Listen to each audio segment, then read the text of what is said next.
Wow. I screamed and then heard a scream. I heard Mika's otakabi. I looked and saw Mika had gotten up from the bed, her face pale. A naked man ran out the front door with his clothes and sneakers in his hands. What? I'm Hiroshi Ota, 31 years old. I graduated from a local university and work at a real estate company in the city. It's a small and medium-sized company, so my salary isn't that great. I've been married to my wife, Mika, 29, for 4 years. I met Mika at my workplace. I work for a fairly well-known real estate company in the local area, and I do sales. We have both a sales department and a rental department, and I'm mostly in charge of sales, but when the female employee in charge of rentals makes a sudden decision, I also help out with the rental department. Mika was a customer who came into the store just when I was helping with rentals. When Mika, who is beautiful and has a good figure, came into the store, everyone was captivated. Not only is she good-looking, but she's also fashionable and has an excellent sense of fashion, as she said she works at an aesthetic salon. To be honest, my enthusiasm for serving her also increased. Mika came here because she was transferred to a beauty salon and was a newcomer from the neighboring city. She wanted a one-day K in the basement, but it was out of my budget. So I looked for a paid property and negotiated the rent with the landlord, and got it lowered to the rent Mika wanted. Mika was very happy with my job. After she moved, she came to me with a folded paper. I was completely blown away by her love. She gave me her cell phone number on the spot, saying that she needed something.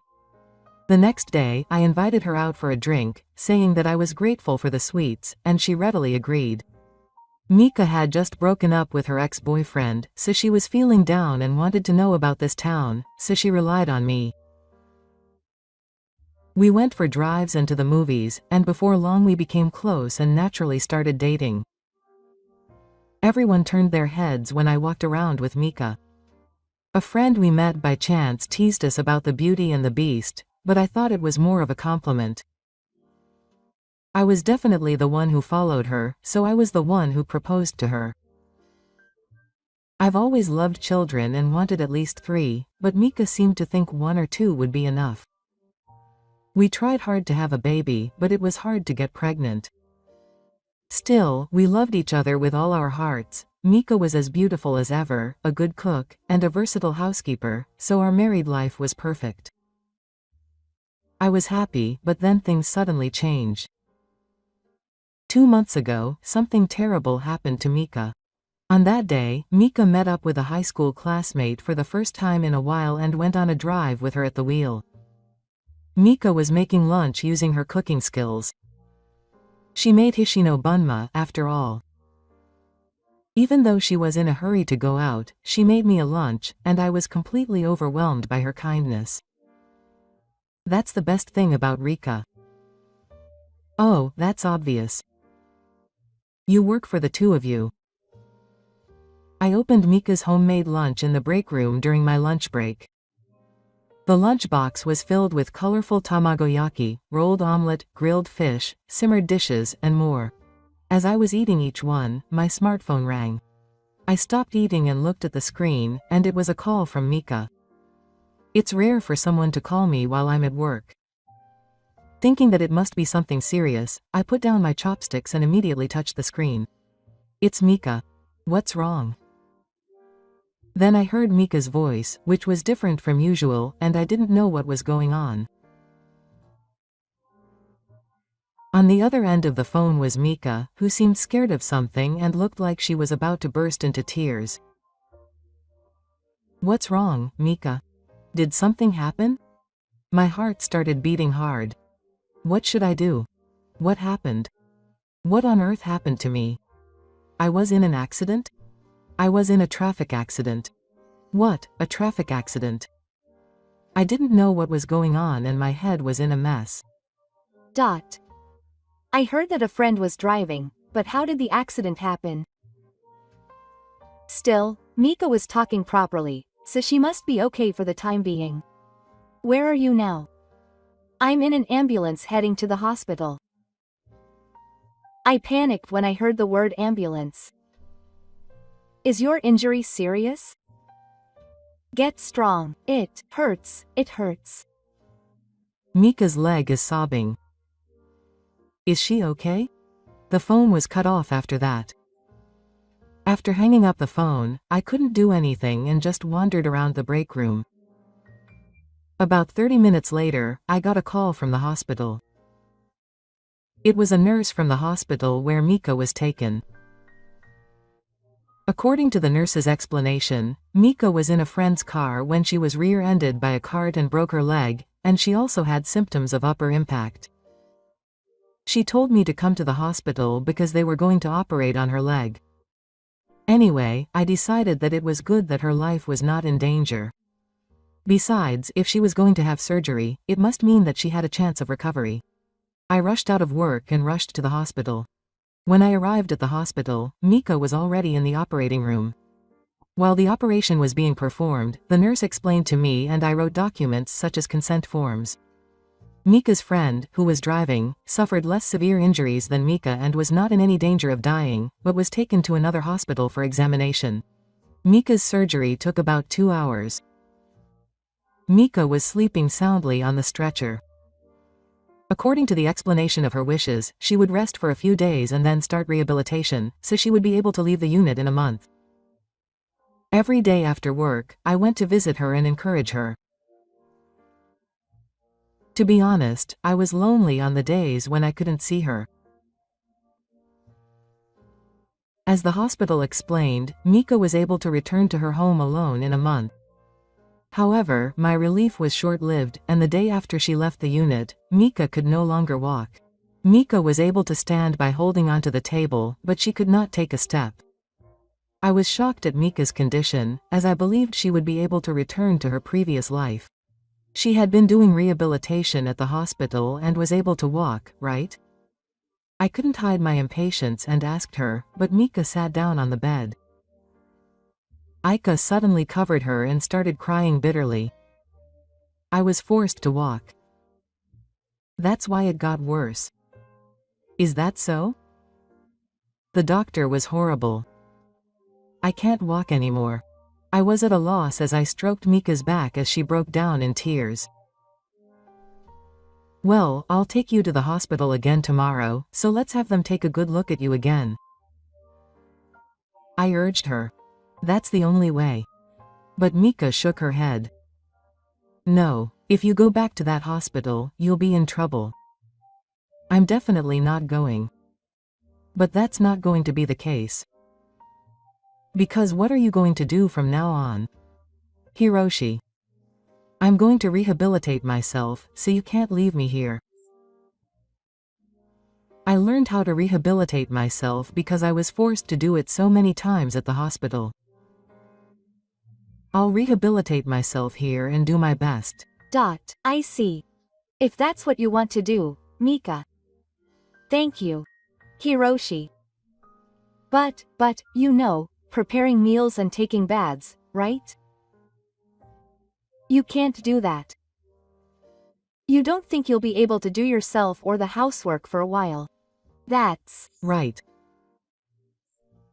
I can move my hands, so I can eat and wash, but I want to take care of her, but I have a job. I wonder if there is anyone who can take care of her. My parents and Mika's parents' houses are far away. I wonder if we should have a helper. Oh, that's right. Then, let's have a helper come for a while until she fully recovers. But it will cost money. That's right. My salary is not much. I know a helper, so I'll ask him if he can make it cheaper. That would be a big help. Mika was exchanging line messages with a helper she knew, and after a while, Hiroshi got a reply from the helper. He said that he would come to take care of me and do the housework every day and it would be okay for half the price. The negotiation was successful. That would be a big help. I answered that, but even if it was just an example, it would be a considerable amount if it was every day. It would not be 100,000 yen for 20 days a month. Hiroshi, I'm sorry for the trouble. I must have looked gloomy. Ka immediately looked sad. It's okay. Don't worry. I'll do anything for my beloved Mika. I reflected on the fact that I had made Mika anxious and made her smile. I also thought about doing a side job after work or on my days off to cover up for it somehow. I remembered that there was a big job advertisement on the door of the beef bowl restaurant that one sometimes go to, so I called and they immediately asked me to come for an interview. Luckily, I went to the interview and was hired on the spot. I was to work from 7 p.m. to 10 p.m. after work and from 11 a.m. to 8 p.m. on weekends. In reality, I no longer had days off and I had less time to spend with Mika, but I decided to do it for Mika. I should earn a little after paying the helper, so I'm relieved for now. When I got home after the interview, Mika came to the front door to greet me by operating the wheelchair herself. Hiroshi, welcome home. It's a nasty deadline. The wheelchair has arrived. Yes, the helper taught me how to operate it and I'm completely used to it. Did the helper come today? Yes, I knew her a little bit before, so we had a lot of fun talking. I see. I can see her mood when she's alone. I'm glad I have someone to talk to. Did Hishino decide on a side job? I immediately went to the beef bowl restaurant. Oh, that's right. I bought some beef bowl for dinner. Yay. I took the beef bowl out of the bag and made some tea. I sat down at the table facing Mika. Wow, it looks delicious. At that moment, I felt something was off. Mika was wearing a lot of makeup, but her hair was messy. She was wearing formal clothes and even had accessories. I must have looked relieved. Mika spoke up. Maybe you're wondering why I'm wearing makeup? I nodded without thinking at Mika's words. From now on, I won't be able to go out for a while. But if that happens, I'll become sloppy, so I decided to keep myself neat even at home. Oh, I see. That's right. So that's why she was grooming herself to the level of the headlines. That's right. Otherwise it would be rude to you. Thank you. Hiroshi. You'll be coming home late from tomorrow, won't you? I'm sorry. No, I'm really sorry that I made you do a side job because of me. It's okay. In return, I want you to get better soon. I understand. The next day, I started working at a beef bowl restaurant after work. There were a lot of customers from 7 to 10 p.m., and standing all the time was hard on the body. But every time, I told myself that Mika was also working hard at her rehabilitation at home. Suddenly, I was worried about what would happen if Mika didn't recover. I might not have any more children, and above all, I'm young now, so I'm doing my best, but it was painful to not be able to see how much my physical and mental strength would last in the future. At times like that, I remembered the vows I made at our wedding. The one who is suffering the most is not me, but Mika, who was hit by a disaster. I told myself that, and I smiled as hard as I could and bowed to the customers, saying, "Thank you." I bowed and said, "I look forward to seeing you again." 2 weeks had passed since then. I pushed myself too hard and got sick. My throat was sore from the morning, but I put up with it and went to work, and when I finished work and rushed into the beef bowl restaurant, my body was hot. As I was changing into my uniform, coughing from time to time, the manager came in and took my temperature. My temperature was 39 degrees. "Hiroshi, you might have the flu. We're in the customer service business, after all." "That's right. I'm sorry for the inconvenience, but I'll settle the bill today."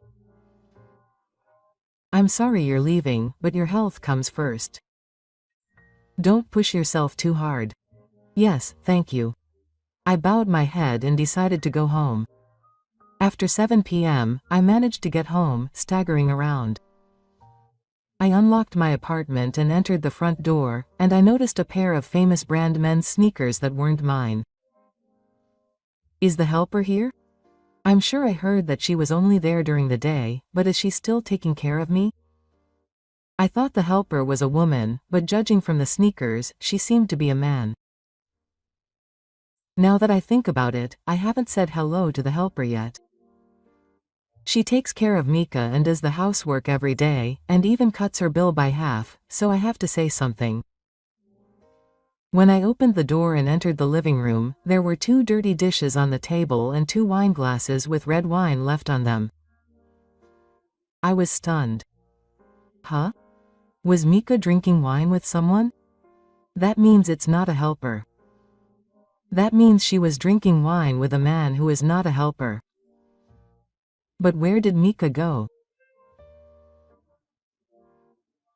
I looked in the bathroom, thinking that she might not be in the bedroom, but I found Mika lying on the bed. Mika, I'm home. Were you asleep? Thinking that she might be asleep, I called out quietly. Mika had her head on the pillow and her eyes closed. But something was strange. The bed futon was strangely bulging. There seemed to be something around Mika's stomach. I approached the bed with my urine in disbelief and put my hand on the futon. Then the bed moved, so I gathered up my courage for a moment and ran towards it. Then suddenly, something big jumped out of the bed and rushed at me. I had just heard about bears and wild boars getting into houses recently, so I thought it was a bear for a moment, so I screamed and fell backwards. I was so shocked that a man ran in front of me and ran to the entrance. To my surprise, the man was in his underwear. At the same time as I screamed, I heard a loud bang from Mika. I looked and saw Mika getting up from the bed and screaming with a pale face. I looked at the man running away with his lips shaking. The naked man ran out the entrance naked with his clothes and sneakers in his hands. What? I stood up and ran out the entrance to chase the man, but he had already run full speed to the other side of the road. When I returned to the house, Mika came out of the bedroom dressed in a wheelchair. What on earth happened? I don't know. Mika got angry. He said he didn't know. I don't know either. Seriously. I really want to know what happened. But you got out of your bed. I was tired today and went to bed early. Then you saw a man you don't know in your futon, right? Where did he get in? The front door. The front door? How did he get in from the front door? Because the lock wasn't broken. I forgot to lock it when the helper left. So that man must be a gokama. He got into my bed while I was sleeping. I see. But do gokama take off their shoes and clothes? I don't have any information about that, so I don't know the details, but I guess they don't keep their clothes on in most cases so they can escape quickly. I was really scared. And, no, you weren't a victim. Oh, I see. That's really good. I'm so relieved. Thanks to Hishi coming back. I'm glad. It was a one-hit wonder. You were the one who was quick. What about work at Yuryuya? I had completely forgotten that I had a fever. My fever was as high as 39 degrees, so I was given a day off work, but it seems to have gone down because of the commotion.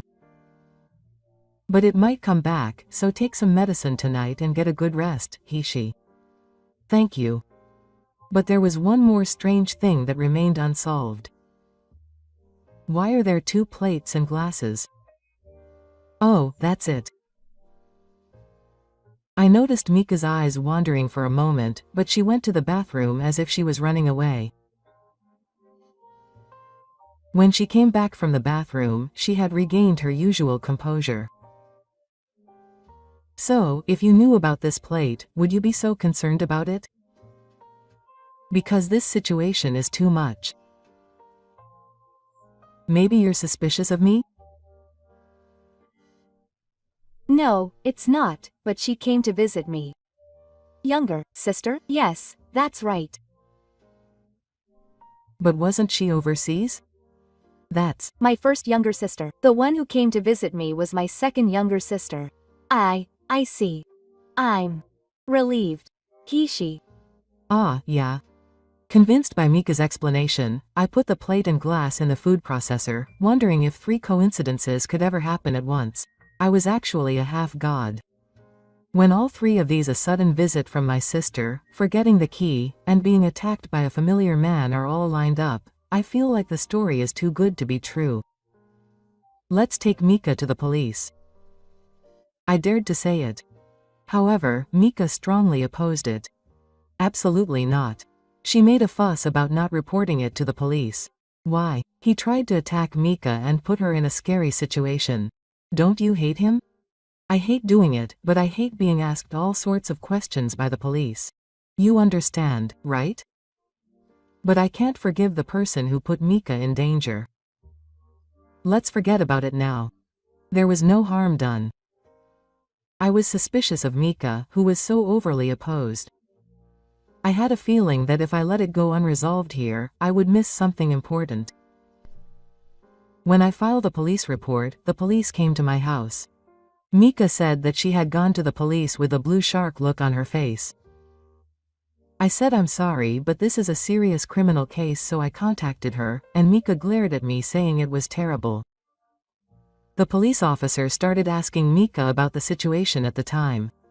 After the interview, they took fingerprints from the other side of the house. As a result of the operation, the culprit was caught immediately. However, it seemed that they were not found out about his entire history of demons, but about his suspended sentence for violating the Nuisance Prevention Ordinance. The violation of the Nuisance Prevention Ordinance was voyeurism. It was for the crime of taking pictures up a high school girl's skirt on an escalator at a large supermarket. It seems that the sentence was suspended because it was a first offense. However, if the suspension is revoked due to the trespass and assault this time, there is a possibility that he will be sentenced to prison. So the desperate criminal revealed a shocking truth. I was explained to me by the police officer who was called by the police. I was speechless at what the officer said. The man's name was Yuta and he met Mika through a dating app. Mika, who was hospitalized with a broken bone, was bored and seemed to enjoy exchanging obscene messages on the app every day. Mika made an arrangement to meet the man when her position was decided. When she found out that the man was dispatched by a helper company to work as a helper, Mika was suspicious. She pretended that her injury had not healed and invited the man to her house every day to cheat on him without using the hotel bed. On top of that, if she blamed it on the injury, he would be free from housework and we could split the money I made from my side job and spend it on eating and drinking. It was the devil's hand. He successfully deceived me and did well for a while, but suddenly I came home feeling unwell, so he hurriedly made me look like I was the one who was involved. Mika seemed to want to sweep it under the rug without reporting it to the police. Yuta talked more than necessary, perhaps hoping to lighten his own guilt. Furthermore, on the day of Mika's accident, it was not Mika's friend who was driving, but her ex-boyfriend. Mika wanted to marry her ex-boyfriend, but she was unemployed and wandering around, so her parents opposed her and they broke up. However, even after she married me, the two of them would meet secretly from time to time. She had been having an affair behind my back. She was in a car accident on the way back from the hotel. It was a rear-end collision with the Imperial Air, so it was inheritance, but the man who had his penis on the other person and got the other amount of compensation money, used that money to switch to a younger woman and dump Mika while Mika was still in the hospital. So Mika looked for a cheating partner on an app to get revenge. If you ask me, they're both the same. When I left the police station and returned home, Mika dressed up in a wheelchair and came to the front door to greet me. I guess she was worried that something had been discovered. We faced each other at the living room table. I heard everything. When I told her to shut up, she shouted, backquote, I don't know what you heard, but don't believe the excuses of the demons. Single quote, let's get a divorce. I got up and headed to the bedroom to pack my things. Wait, please. I heard Mika screaming right behind me, so I turned around and saw Mika standing right behind me. Can you walk? Oh, so you lied about your injury not healing. I'm sorry. Did you want to cheat that badly? Did you leave it to me? I was forced by Hida. Even if you were tempted, you were the one who accepted the invitation and let Misao into your house every day. I'm really sorry. You even let me have a side job. I'll do anything for you. Just don't get a divorce. In the first place, I didn't have a shred of love left for my wife who had been cheating on me since the beginning of our marriage. No, I can't do it anymore. I'm sure she was cheating on me even before we got married. But the only one I loved was Hiroshi. I can't trust anything anymore. I decided to get a divorce, packed my things, and left the house for the time being. After that, I sent divorce papers to Mika and demanded 3 million yen in compensation from Yuta and Mika each. Masao was fired from his helper company, and I don't know how he got married, but he paid the compensation. From Hita's point of view, Mika was just a woman he had sex with because she invited him. Naturally, he broke up with Mika. In the end, it seems that Yuta was spared prison because it was proven that he was not a brave man. Mika was stubborn to the end, saying that she didn't want a divorce, but when he told her that he was going to take her to court if she continued to stubborn, he reluctantly agreed to the divorce. I thought she was a genuine, domestic, and perfect wife, but when her true colors were revealed, she was a naughty and dirty woman. It's probably because she lives by her desires. I don't feel any beauty or dignity in her. I'm really glad that I was able to get a divorce. I decided to move out of this apartment, which holds unpleasant memories, and rent a new one. Mika said that she had nowhere to go, but she didn't seem like she would be able to pay the rent here, so she took only her personal belongings and left. After that, 3 million yen was transferred in one lump sum.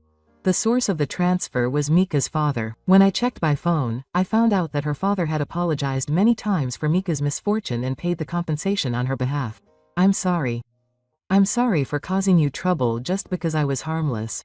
It's not your fault. We didn't raise you well. Please forget about your daughter and get a new life. Yes, I will. How are you, Mika? I was moved. I was surprised by her father's words, but I understand that that's what decent parents would do. There were a lot of hard times, but now I'm living alone and peacefully. I'm going to focus on the work I've been given for a while, face it honestly, and move forward positively in my private life as well.